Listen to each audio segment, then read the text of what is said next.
also a very warm welcome to everybody who's going to be watching it online. This is momentous, isn't it? I always thought of Giles as an eagle, a golden eagle. He always used to kind of pounce on you with his great big wings, didn't he? And it says of eagle people, they are seen as visionaries. When an eagle appears, you are at notice to take courage and stretch your limits. And I think everybody who worked at Glasgow Citizens Theatre certainly did that under Giles's direction. I loved also the way he welcomed everybody by name in the foyer. I don't know how he did it, but it was the most wonderful thing that he remembered you and welcomed you into your seat by name. However, because of his rather aristocratic accent, I do remember Giles having a little bit of trouble with his Glaswegian audience every now and again. And so when a gentleman asked Giles in a rather urgent way, "Where'd you pee?" Giles immediately directed him to the gentleman's lavatory down the corridor. He said, no, where'd you pee? And Giles looked a bit perplexed and said, "Well, it says gents on the door. It's just that." He said, no, where'd you pee? Of the box office, which is that way, of course. And then there was another lady who was trying to persuade him to go to the King's Theatre because there was a revival of a musical that she rather wanted Giles to go and see. Giles didn't know what she was talking about. No, Giles, surely you know, you've seen this, have you not? And Giles didn't know what she was talking about. It's a musical, Giles, you'd love it. Do you? No, Nanette. Giles still hadn't got a clue what she was on about. Anyway, how lucky we were to have met him and to have been in his limelight. Giles, I just want to tell you one more thing. When we were on tour in the company at Glasgow, we were in a coach somewhere and thinking of games to play. And you know Botticelli, where you have to think of a colour or something else like that. So we were playing this, and we said, what colour? Black. What holiday? 2 weeks in Siberia. What toothpaste? Euthymal. Giles! Because actually, he was so generous to all of us, but sometimes not so generous to himself. Anyway, he was a legendary artistic director, a much admired theatre and opera director, an expert editor and adapter, a marvellous teacher of both actors and singers, and a very fine performer himself. Whether working solo or enlivening an ensemble with his looks, height and dash. An ex-officer of the Guards and a one-time Deb's delight. He was also, whether he was politely hustling you into your seat, telling you about the 3 shows he'd seen so far this week, praising the unexpected prowess of a newly promising student, or cataloguing the unlikely exploits of the latest dinner companion at the Garrick, he was one of the rarest of all things, an absolute gentleman. How on earth are we going to, this afternoon, summarise a life of such scope and dimension and distinction? Fortunately, Giles anticipated this very problem.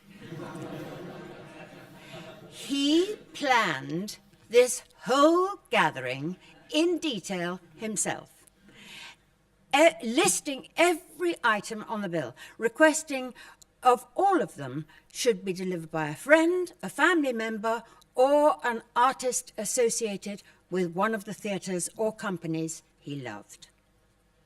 How like Giles to be so clear and with his instructions. This afternoon is perhaps his final self-portrait, the one that he wants us to remember him by. The piece which he suggested should open proceedings is from an 8th century Roman Catholic monk from Newcastle. To share it with us, Giles's cousin, Jan.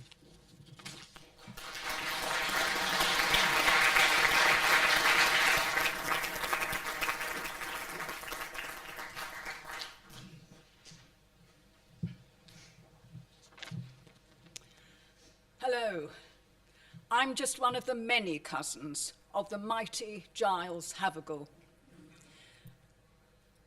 And I've known him nearly all my life. We worked out that we must have met as children when his father played the organ at family weddings. Then when I was 17 and he was up at Oxford, Giles asked if I'd help in the wardrobe of his production of An Italian Straw Hat, which was coming into the Lyric Hammersmith. And of course I said yes, because by then, like so many of you, I had completely fallen in love with that gloriously good-looking apparition, and have remained so.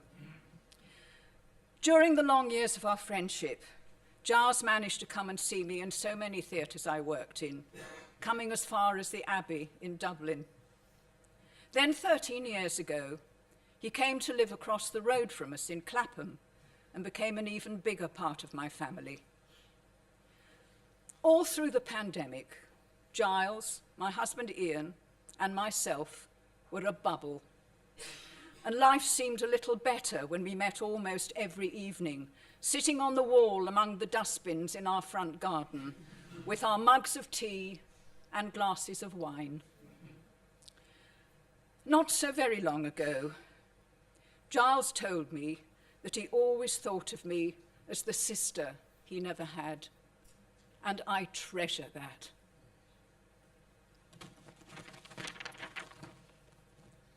The first reading Giles has chosen for us to hear is a paragraph from the Venerable Bede.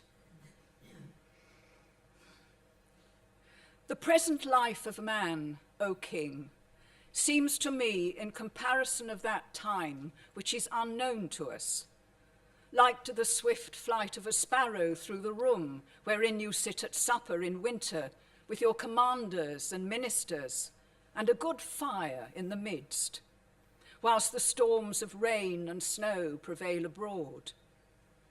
The sparrow, I say, flying in at one door and immediately out at another, whilst he is within, is safe from the wintry storm. But after a short space of fair weather, he immediately vanishes out of your sight into the dark winter from which he has emerged. So this life of man appears for a short space, but of what went before or what is to follow, we are utterly ignorant.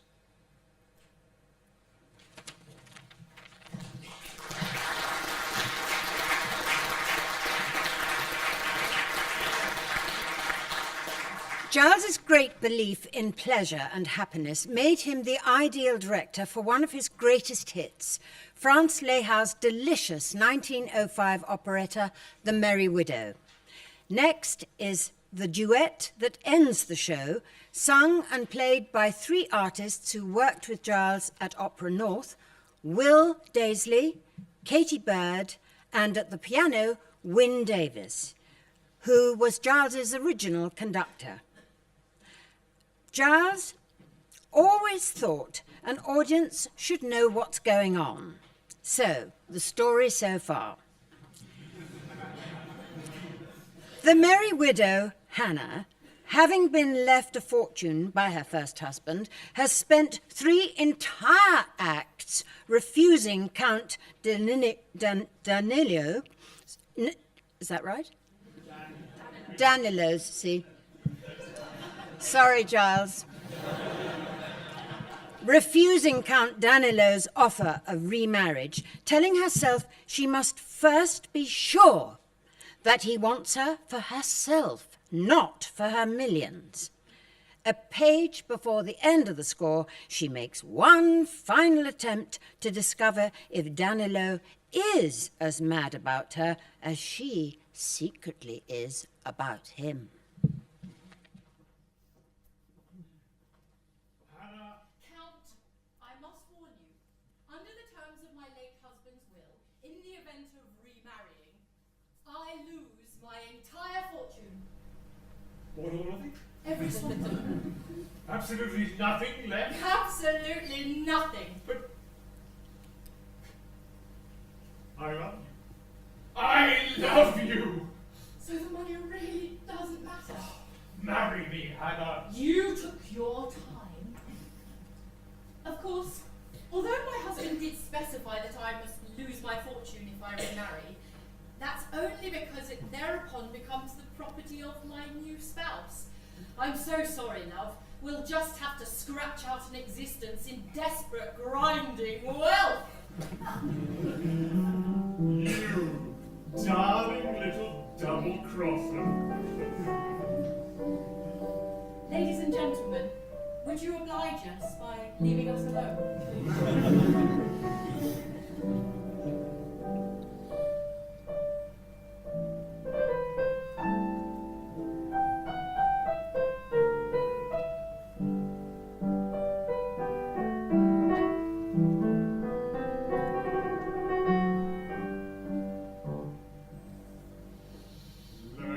Let the music say it for us. You love me. Let the lendler and the chorus. You love me. Angel, know the words now. Kiss me and you'll see. All that's true is I love you and you love me. The rivers are gone, the music almost done, and yet we linger on with no desire at all to go.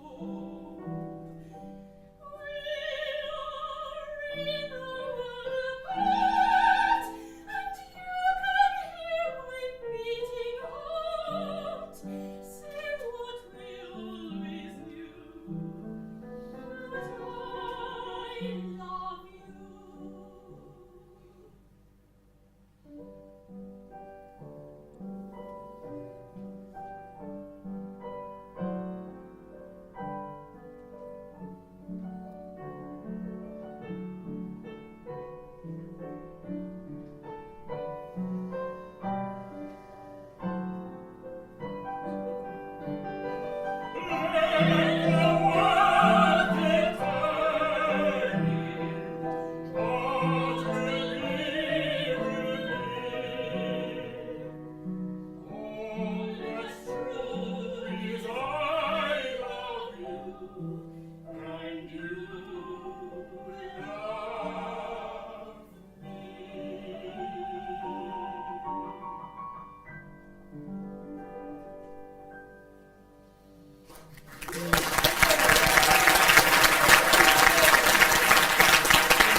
Next, we're going to hear about Giles's life as artistic director at the wonderful Glasgow Citizens Theatre, where, with Robert David MacDonald and Philip Prowse, magic happened.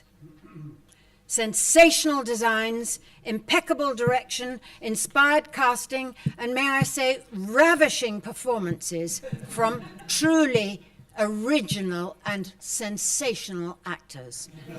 I really do mean it. I've seen them. Radical programming and ruthlessly effective writing all came together to make something truly marvellous. Robert David MacDonald's play, Chinchilla, directed and designed by Philip Prowse, and with Giles in the role of company manager, Ilya, opened in the Gorbals on April the 28th, 1977.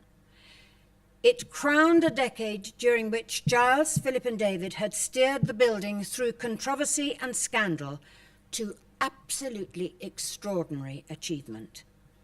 3 years later, in 1980, Mark Rylance was given his very first job. Mark is now going to read the speech that brings down the curtain at the end of Chinchilla's first act.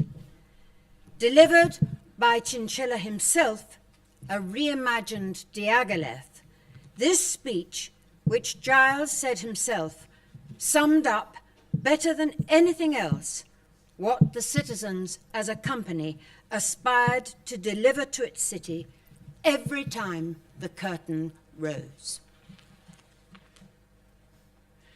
This company is founded on the talents of every man and woman working in it, coming together to create something that none of them could have conceived, not alone achieved, on their own. That is a miracle we pull off more times than we have the right to. Chance, perhaps, threw us in the way of one another, and together we found a way to rid ourselves of a desperate inaction, as frustrating and futile, like nailing custard pies onto trees.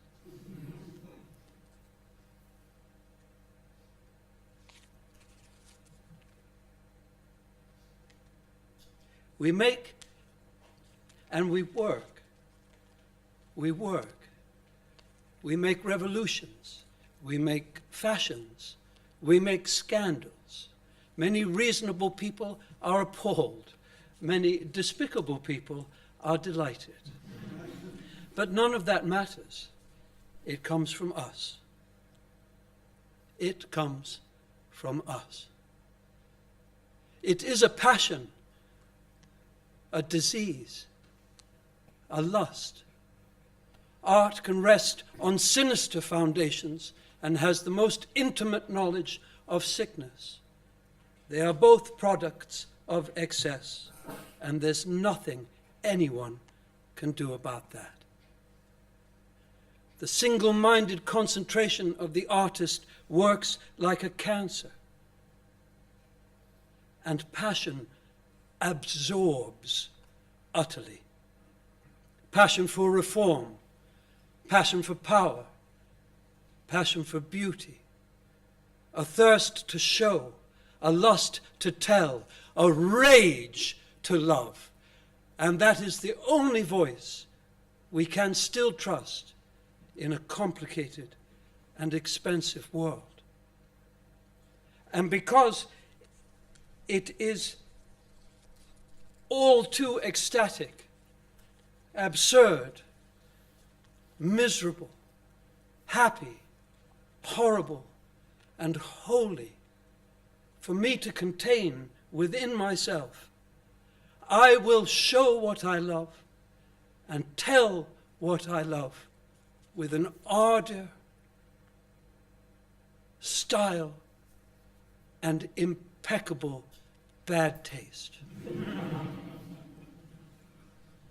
Whether it be utopia, or the death of kings, or simply those beautiful young men without whom my life would be as dry as a hollow nut. And for a moment, so that for a moment we can see them created in our image, in the glare of arc lamps, as we should. Beautiful, clever, wise, just, and alive. And for that moment, forget that we are ugly, crass, guilty, foolish, and dying. Robert David MacDonald.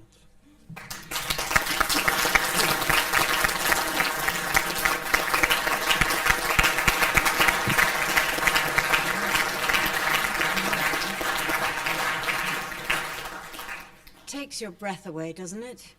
Thank you, David. In 2018, Giles staged the musical compilation show Berlin to Broadway at the City Varieties in Leeds, working once again for Opera North, and this time in collaboration with the Leeds Playhouse. From that show, the luminous closing number of Kurt Weill's 1941 Broadway hit Lady in the Dark, Wynne Davis, once again at the piano, sung by Katie Bray, music by Kurt Weill, lyrics by Ira Gershwin, My Ship.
But it wasn't all theatre. One of the other arts Giles valued most was that of friendship. Please welcome one of his very dearest friends, David Dimbleby.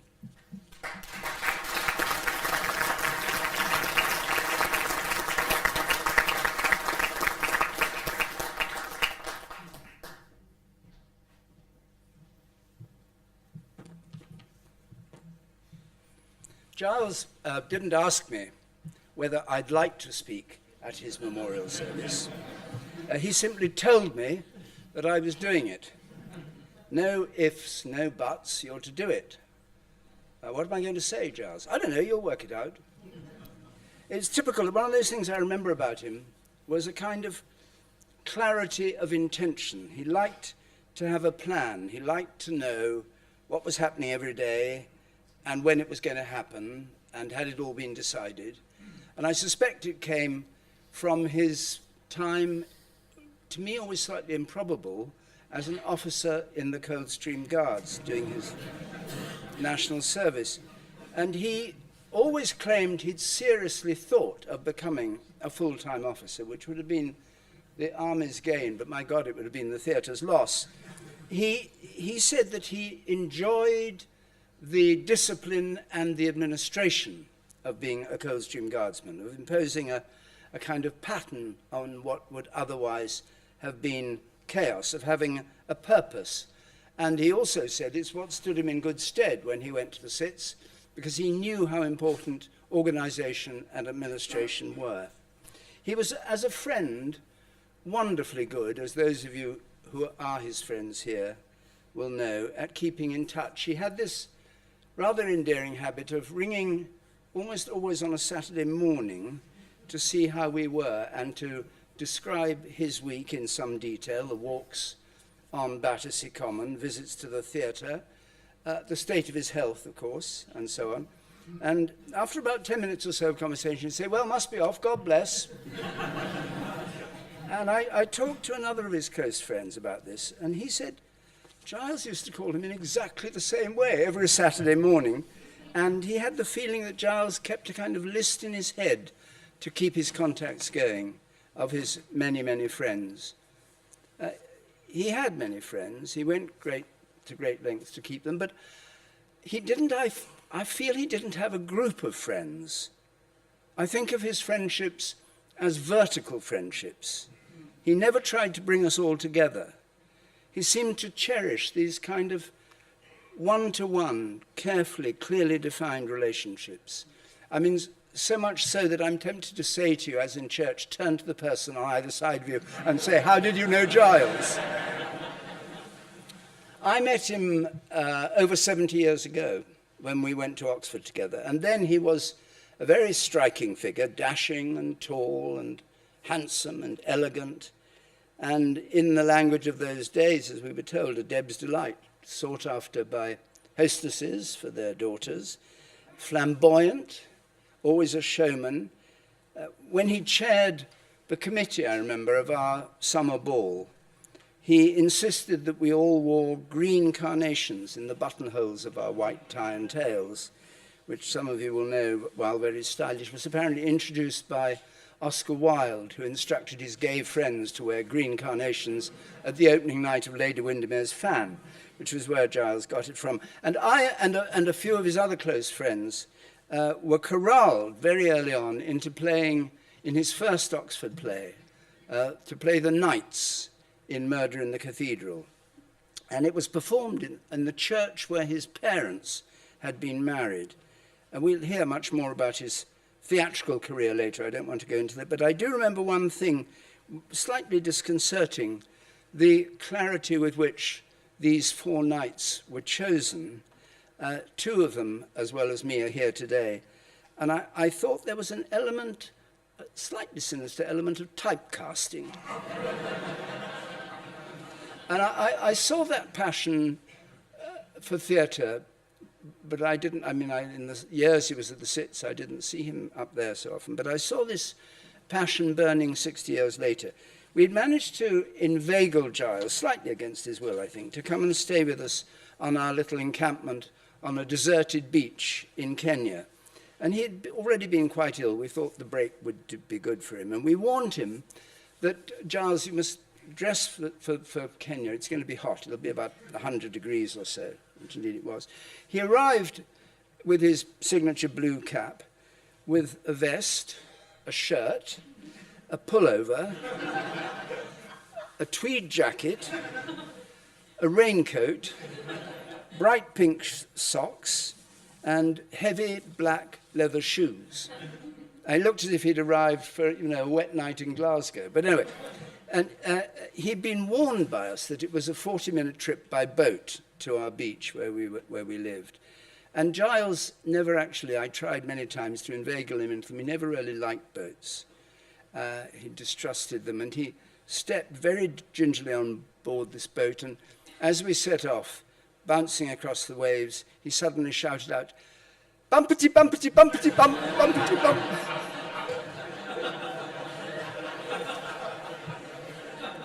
Or his other favourite expression, "Whee!" We asked him to bring a party turn to while away the long evenings, and he came prepared. No, everybody else had been asked to do it, nobody prepared anything, but Giles had prepared.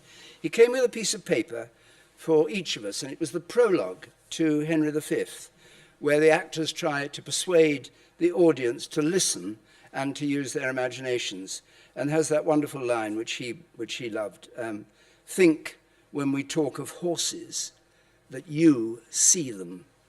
And he made us read just a few words each. We were sitting in a circle. He wouldn't let us even do a line. We had to read 3 words, 3 words, 3 words, just concentrating on the meaning of those words.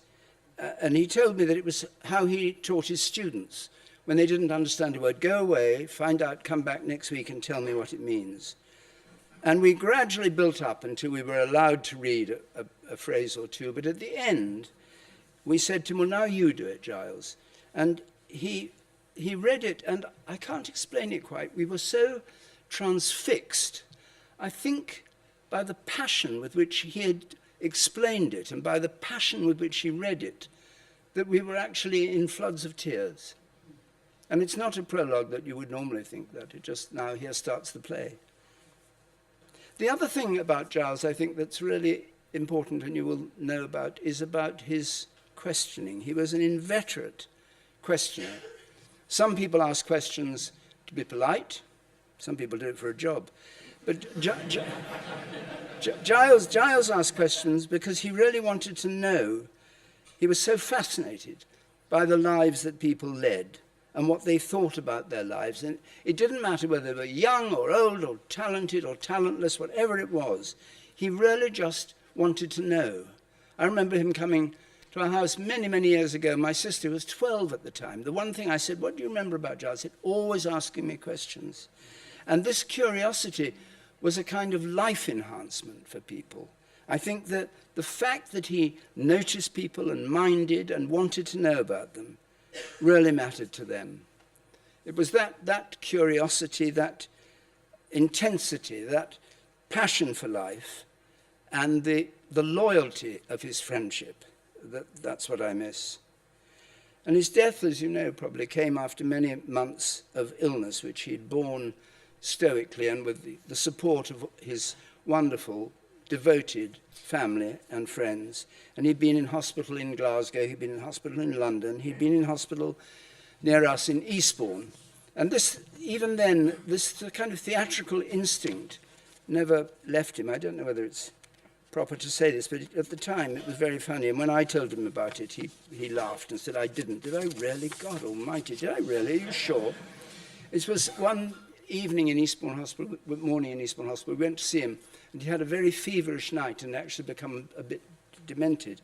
But we didn't know this. We walked in, he was snoozing, and the man on the opposite bed, there were 6 beds, said, "Oh, you'll never know what happened last night." And, "What?"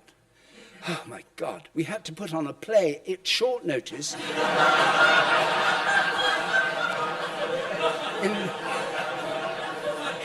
in San Francisco, for God's sake." And I said, who were you? He said, "Oh, I was all right. I was the agent." And then a rather large man piped up from the corner of the ward and said, "I wasn't. I was the pencil.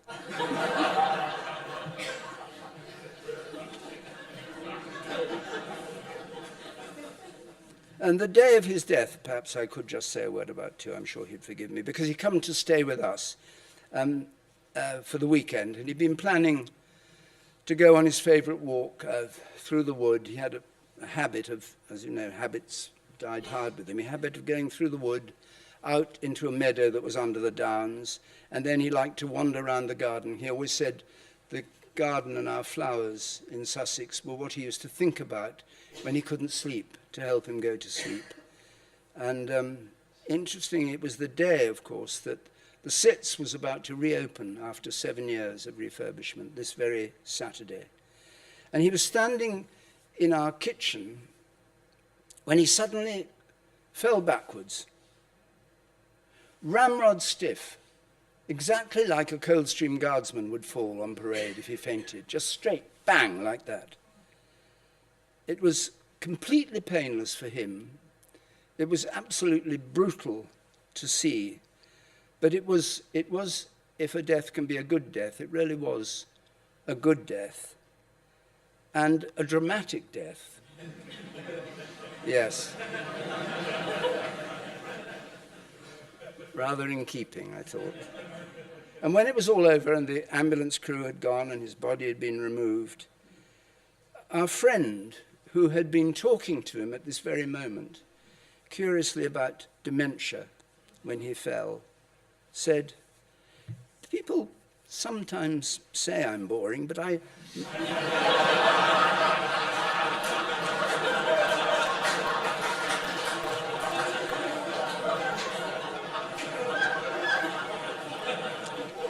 never realized I was that dull." I think Giles would have liked that.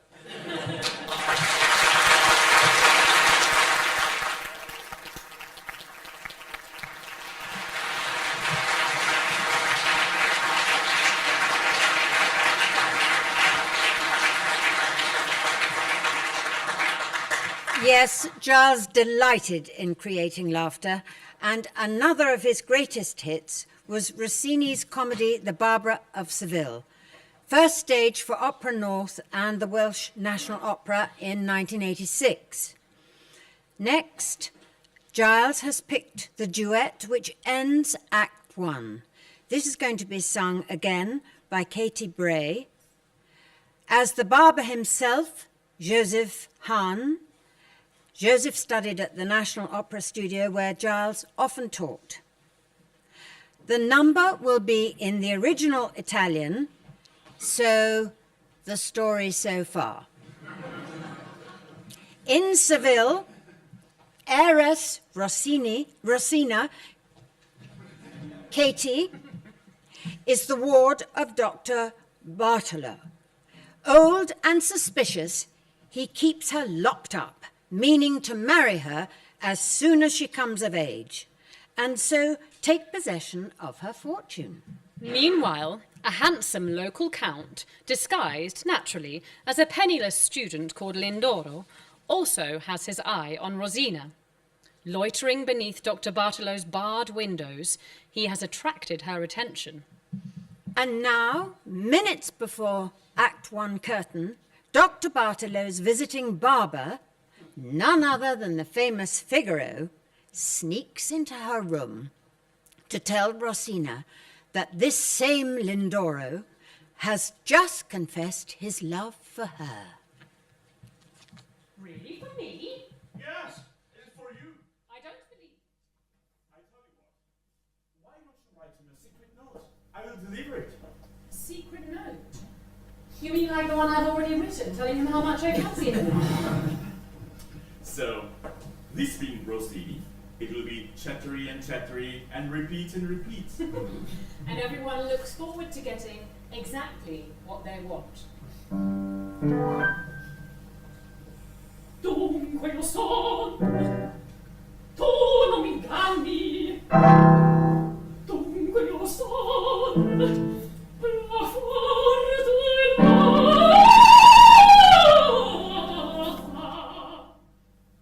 Ciao,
quei lindoro per parlarlo col sarà. Zitto, zitto, quei lindoro per parlarlo col sarà.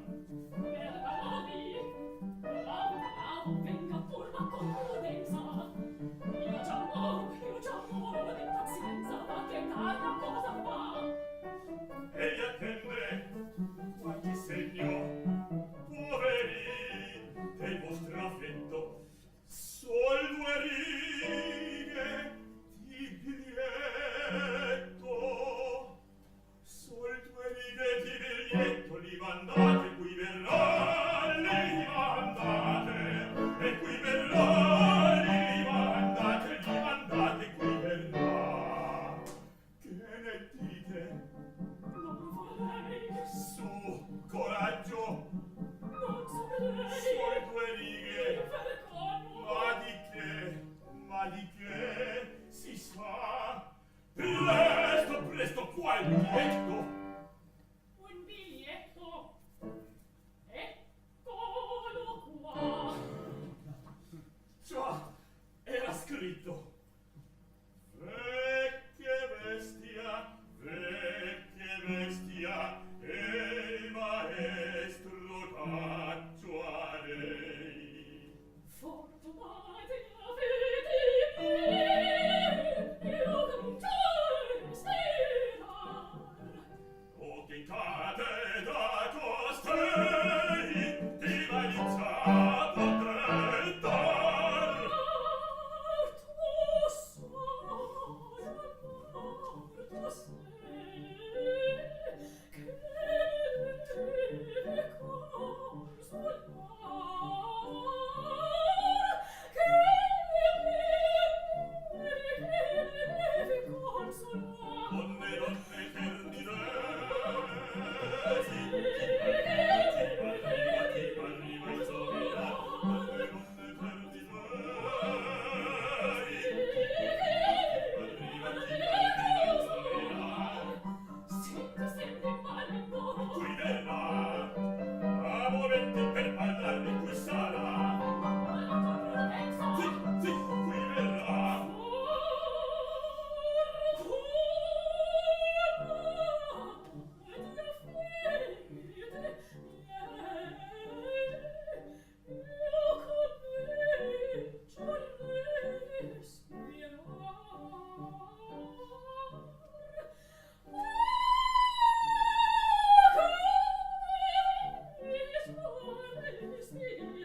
Donne, donne, terni arriva il sovera.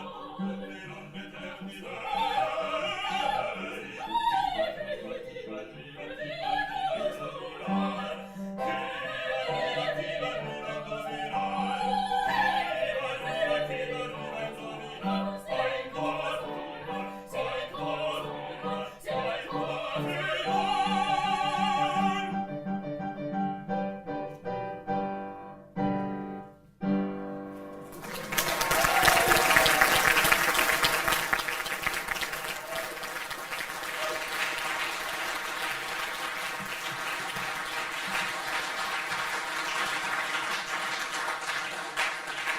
In the English version of the libretto, which Giles used in his own production of The Barber, translated for him by Robert David MacDonald, that duet ends with the line, "Ah, my love will never lessen. It will triumph over all." About the actual loves in his life, Giles was often cagey, sometimes unexpectedly frank. When it came to his love for the theatre, however, he spoke with the elegant authority of one committed to a lifelong marriage. Giles's friend and fellow director Neil Bartlett will tell us more about that marriage.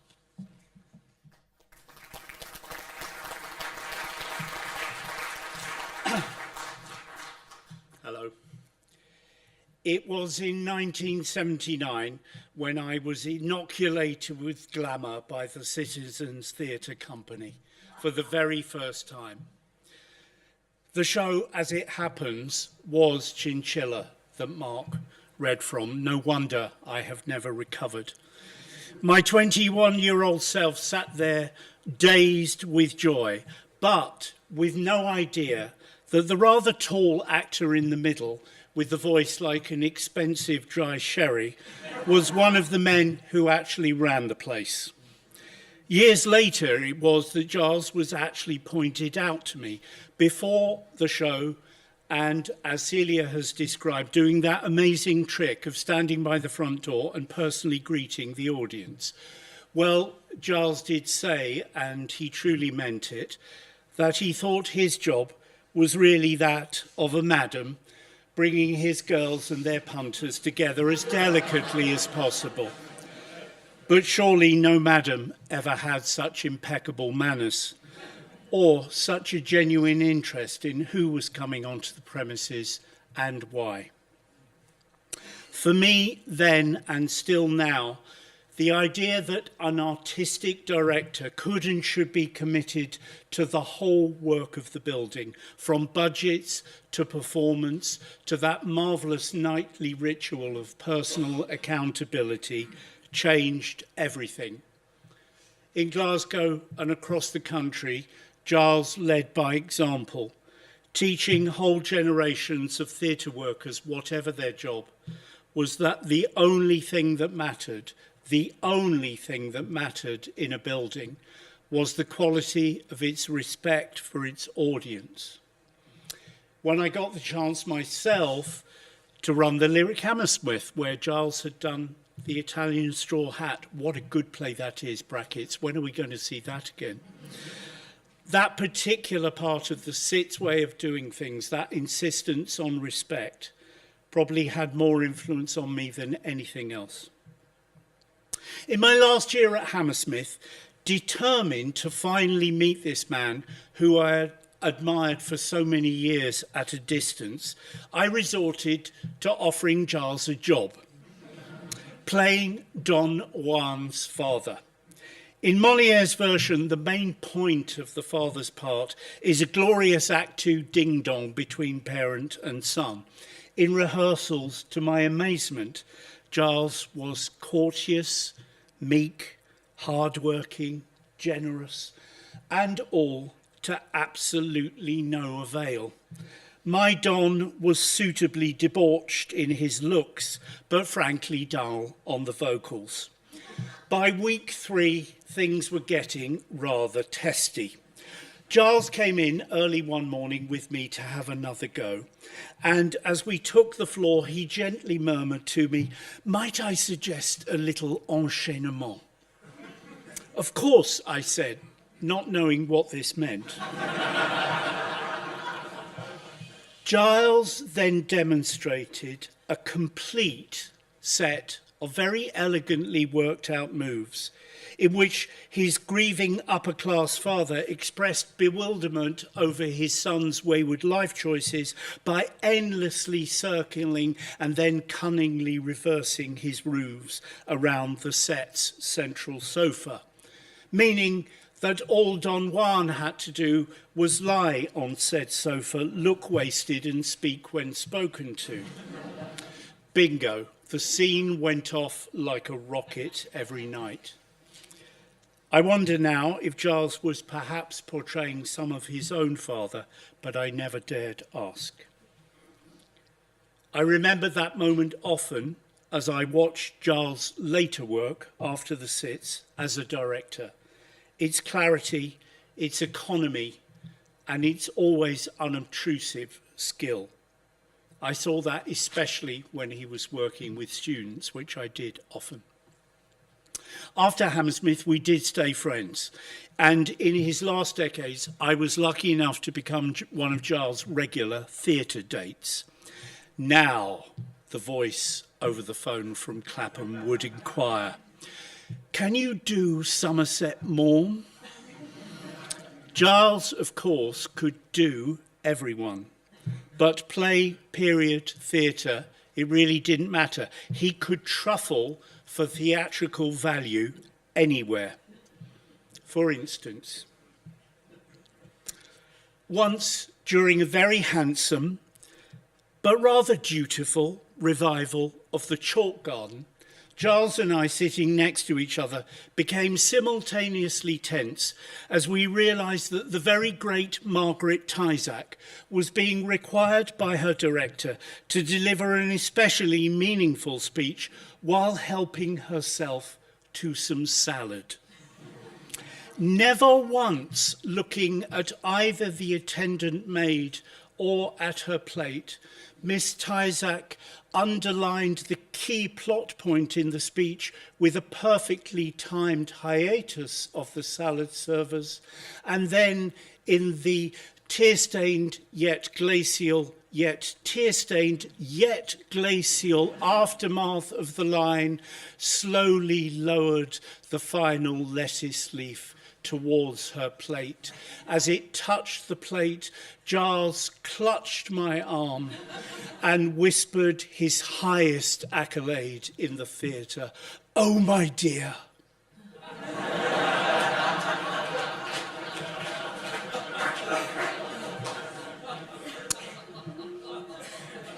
In his last year, this year, our theatre outings were very few. We sat instead in Giles' kitchen, talking not so much now about Constance Cummings' first entrance at the Watford Palace in 1967, but more about life, about illness, about terror, about our lives as gay men of two very different generations. However, one of the last conversations I remember having with him was about matters theatrical.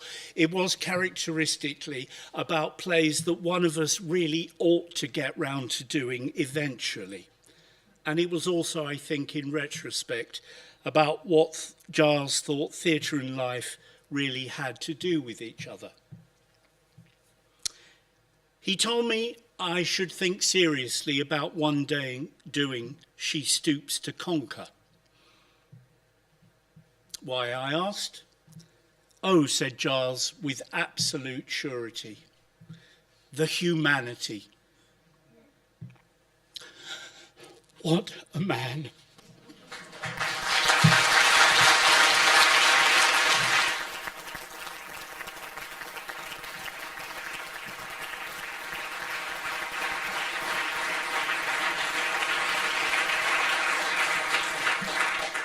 These last two pieces were very much in Giles's thoughts over the last couple of years of his life, years in which he was in bad health, but during which he refused to stop working or living until he literally ran out of breath.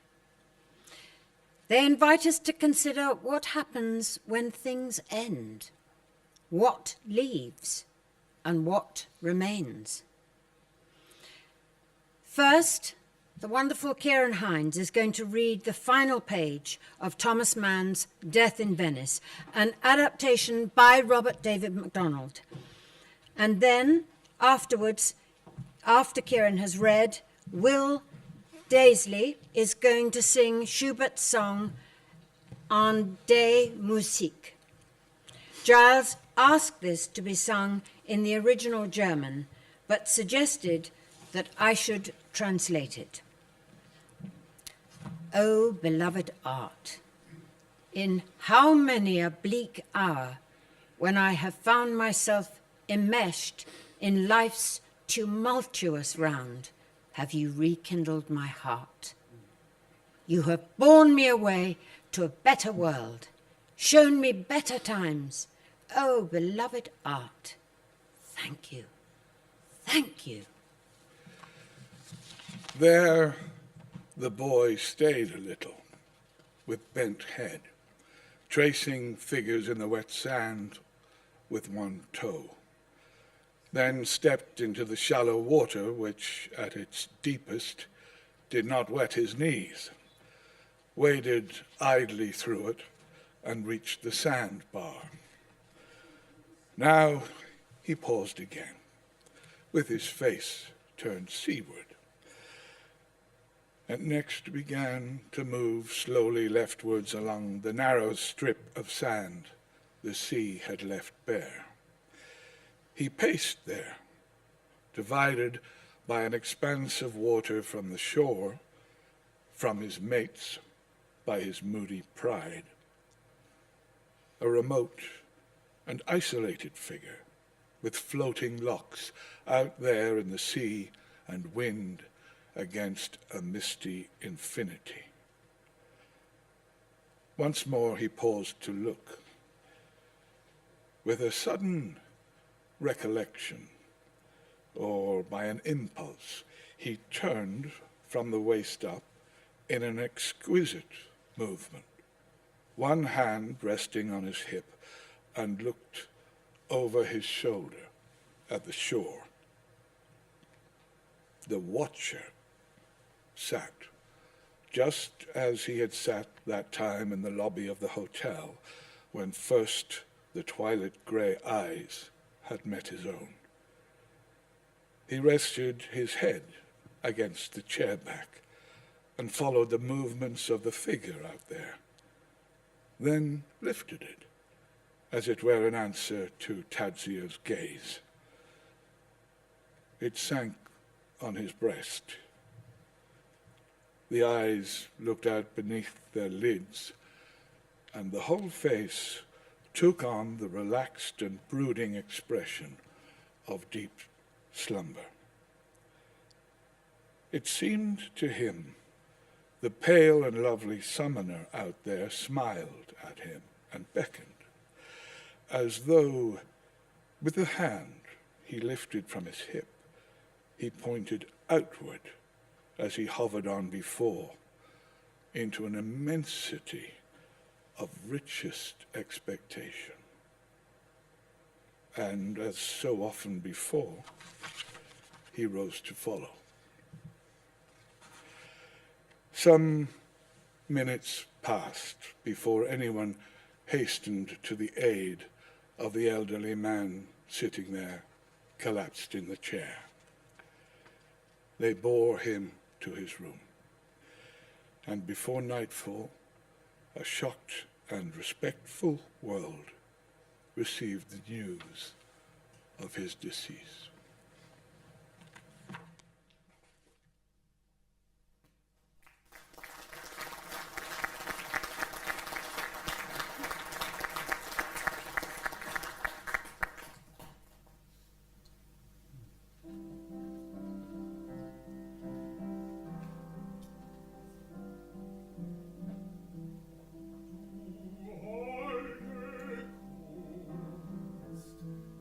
In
Just 4 weeks before he died, Giles gave his last performance, an evening of conversation and reminiscence organised and hosted by his beloved young goddaughter, Georgia, and her brother, Ivo. At the end of the evening, Giles delivered his favourite speech from his adaptation of Travels with My Aunt by Graham Greene. Fortunately for all of us, that evening was filmed. So to end our celebration, ladies and gentlemen, Giles Havergal.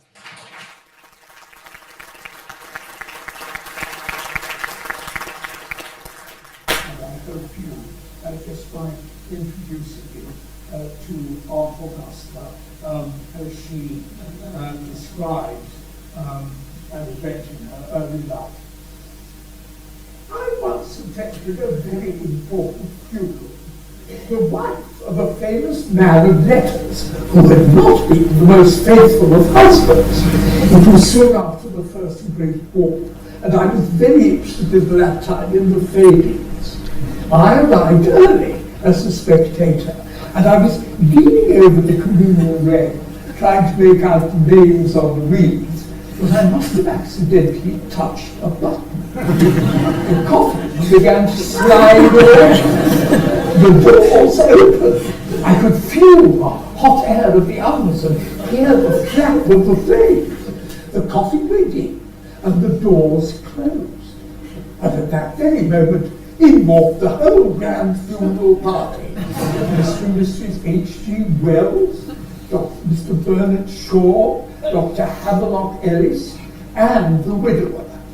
The clergyman, non-denominational of course, led us in the humanist hymn, Cosmos, oh Cosmos, Cosmos must recall thee.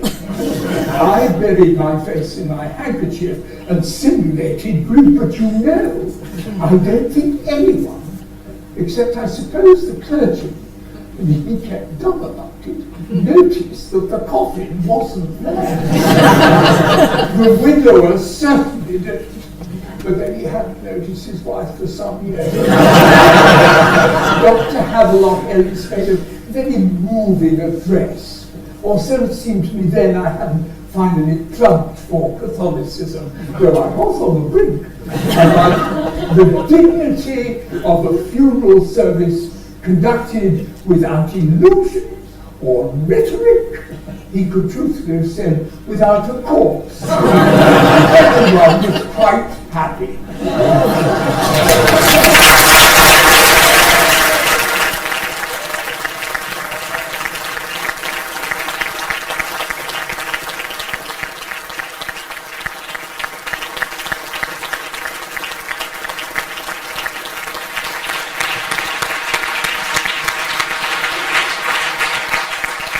There really is no one like him, is there? I wish he'd been here to hear that applause.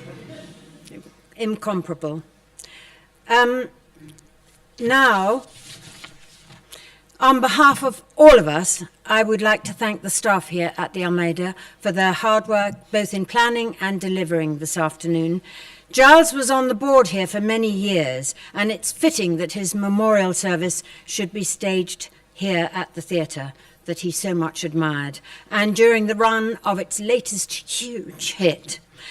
As you will discover, we are following Giles's instructions to the very last. While we've been working and you've been listening, the Almeida's foyer has been quietly stuffed with food and drink. Do stay if you can and tell each other stories, and all about Albert the horse, Kieran, that you played at the pantomime. I so want to hear about that particularly. And all the stories that we haven't had time for so far. But thank you very much, all of you, for coming.